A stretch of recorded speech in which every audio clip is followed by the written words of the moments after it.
Hello, I am Meet, and in this video, I'll guide you how to connect a remote Turso database in your Golang application. Turso is a database company and a database platform which created libsql. Libsql is a SQLite fork, but it is an open source and open contribution fork of SQLite. So SQLite is really friendly. It has almost no configuration required and it is absolutely easy to get started with. But SQLite is not open contribution. libsql went ahead and made sure that SQLite can be used as a distributed database as well as can be used on the edge. So it created features like edge databases, database branching, and embedded replicas. Embedded replicas allow the application to have multiple copies of the same database. So Turso is really developer friendly. It has rich documentation, extensive support for different languages through SDKs, and it has really well created examples and documentation. So let's get started by connecting libsql database in Golang application. First of all, let's start with creating a Golang project with a command go mod init and the module name. The module name has a convention of using the Git provider's name, the username in that Git provider, and the repository name of that project. After the module is initialized, then we can go ahead and install the Turso CLI. It provides an interface to access the Turso platform.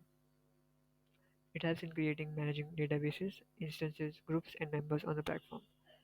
To verify that Turso CLI is installed correctly, we can use Turso underscore version, Turso version to get the version of the Turso CLI we are using, and then use Turso auth who am I to make sure we are authenticated into the Turso CLI interface. After that, we can go ahead and create the Turso database using the command turso db-create, which will create a new database in a default group. And once it is created, you can see the commands that can be run afterwards to get more information about the newly created database. For instance, we need to create the token which helps in authenticating the application for accessing that database on the Turso platform. So we'll copy this token, authentication token, into a environment variable. This could be stored in a .env file on the server, but right now I'm just setting it in the local shell.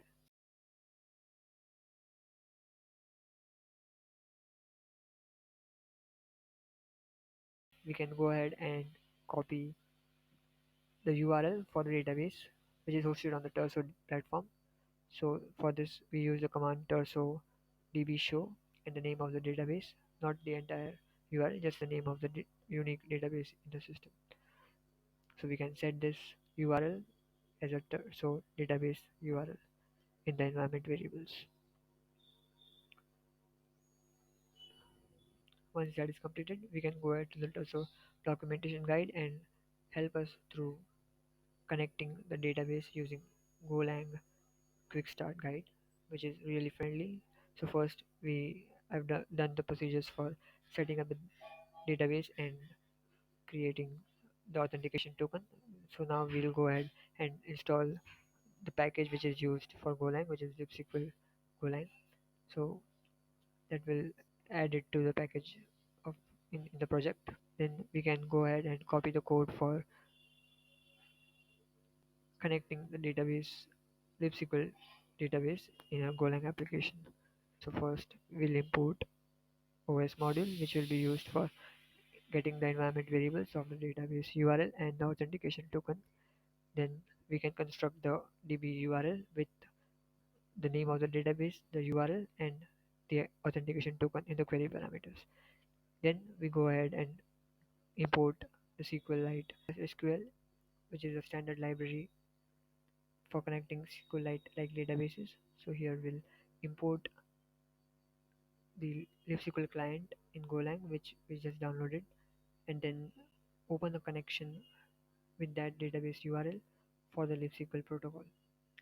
And if there's error, we'll log it out and exit the program, and then we can defer it by closing the connection.